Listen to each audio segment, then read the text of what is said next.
అది మేడారం గ్రామం. అక్కడ చిన్న కుటుంబం ఉండేది. ఆ కుటుంబంలో రమేష్, స్వప్న దంపతుల ముద్దుల కొడుకు ఆనంద్.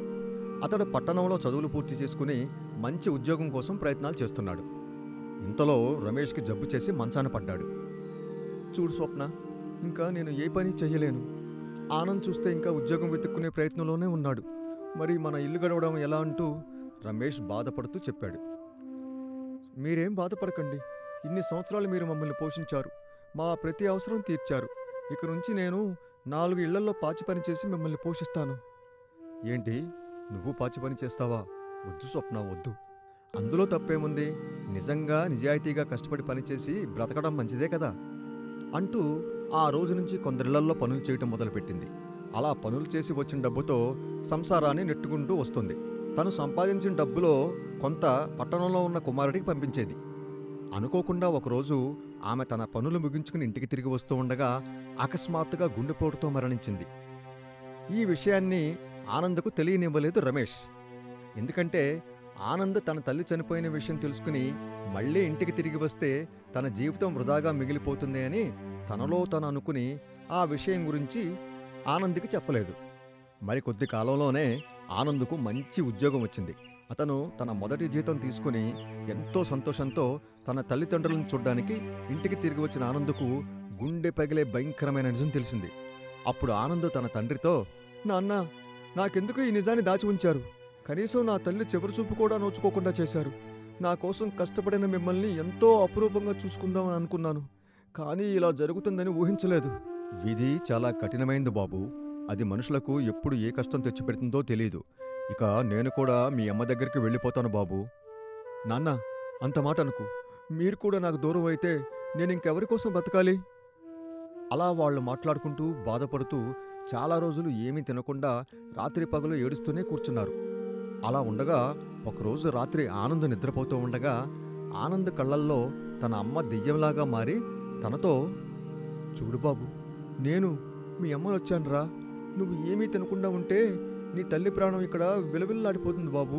నా కన్నయ్యవి కదా, నా మాట విని కొంచెం తినరా అంటూ బాధపడిపోయింది. అమ్మా, నువ్వు రా అమ్మా, నా కోసం కాకపోయినా నాన్న కోసం రా అమ్మా అంటూ కలలోనే పిలవసాగాడు. ఇంతలో ఆ దెయ్యం తల్లి, అవును కదా, నువ్వు నా కోసం కాకపోయినా జబ్బు పడిన మీ నాన్న కోసమైనా తినాలి, ఆయనకు తినిపించాలి. నేనెలాగూ నీకు దూరమయ్యాను, కనీసం మీ నాన్ననైనా బ్రతికించుకోరా, ఎట్టి పరిస్థితుల్లో దూరం చేసుకోకు అంటూ కన్నీరు పెట్టింది. అమ్మా, నేను అలా ఎప్పటికీ దూరం చేసుకోనమ్మా, అమ్మా అంటూ ఒక్కసారిగా నిద్ర నుంచి మేల్కొన్నాడు. అతను అటు ఇటు చూడగా అతనికి ఎవ్వరూ కనిపించలేదు. ఇంతలో, ఆనంద్, ఇటు చూడరా, నేను మీ అమ్మను వచ్చాను అంటూ ఒక స్వరం వినపడింది. అతను చూడగా దెయ్యం రూపంలో తన అమ్మ. అమ్మా, నీ రూపం ఏంటమ్మా ఎలా అయిపోయింది అంటూ అమాయకంగా అడిగాడు. చూడు నాన్న, నా రూపం మాత్రమే మారింది కానీ నీపై ప్రేమ మాత్రం ఏ కొంచెం మారలేదు. నేను మీ నాన్నను చూడడం కంటే ముందు నిన్ను చూడ్డానికి వచ్చాను కన్నా. ఇప్పటి వరకు నేను చెప్పిన వాటిని గుర్తుపెట్టుకో, సరేనా అంటూ అక్కడి నుంచి వెళ్ళిపోయింది. అమ్మా, నన్ను విడిచి ఎక్కడికి వెళ్ళిపోకమ్మా అంటూ పెద్దగా పిలవసాగాడు. ఆ కేకలు వింటున్న తండ్రి నిద్ర నుంచి మేల్కొన్నాడు. అప్పుడు అతడు తండ్రికి జరిగిన విషయమంతా చెప్పి చాలా బాధపడ్డాడు. నువ్వు చాలా అదృష్టవంతుడివి, అందుకే మీ అమ్మ నీపై ప్రేమ చంపుకోలేక దెయ్యం రూపంలో నీ చుట్టూ తిరుగుతుంది. ఆనంద్, నువ్వు మీ అమ్మ చెప్పినట్టు నడుచుకోరా. అప్పటి నుంచి ఆనంద్ తన దెయ్యం తల్లి చెప్పినట్టు జీవించసాగాడు.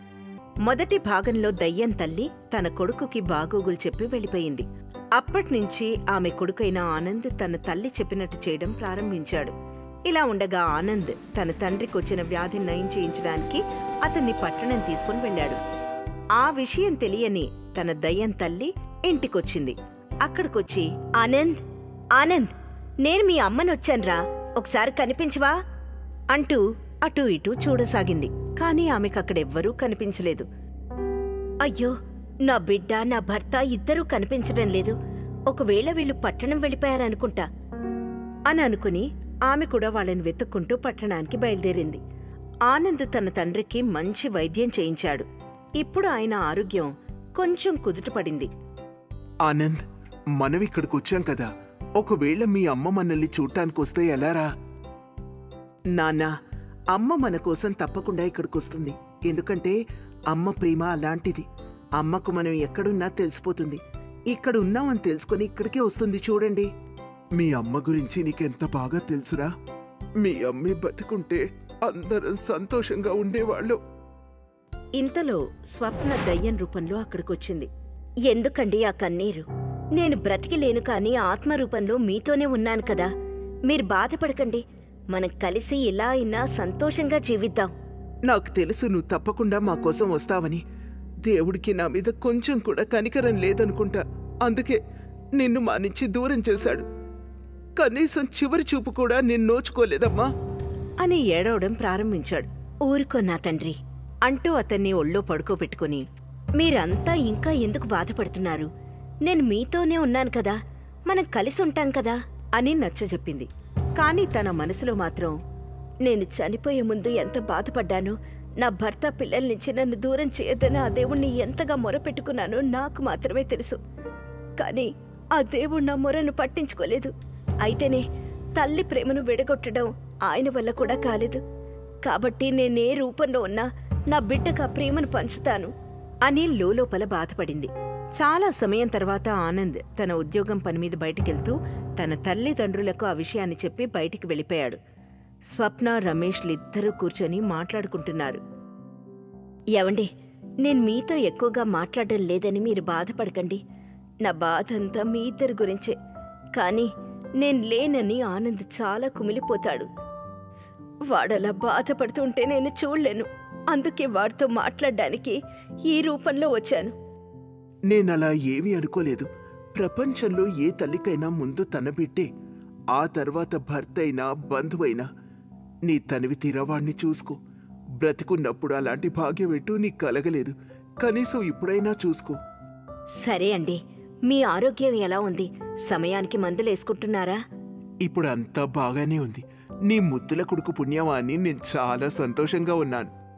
నా ముద్దుల కొడుకు కాక మీ కొడుకా ఏంటి అని సరదాగా మాట్లాడుకుంటుండగా ఇంతలో ఆమె ఒక్కసారిగా అదృశ్యమైపోయింది. స్వప్న, స్వప్న, ఎక్కడికి వెళ్ళిపోయావు అని కంగారు పడ్డాడు రమేష్. అప్పుడు అతనికి ఒక స్వరం వినిపించింది. ఏవండి, నా రూపం ఎప్పుడొస్తుందో ఎప్పుడు మాయమైపోతుందో నాకు తెలీదండి. అయ్యో స్వప్న, అలా అనకు. మరేం పర్వాలేదండి. నా రూపం నాకు తిరిగి రాగానే మళ్ళీ మీ ముందుకొస్తాను.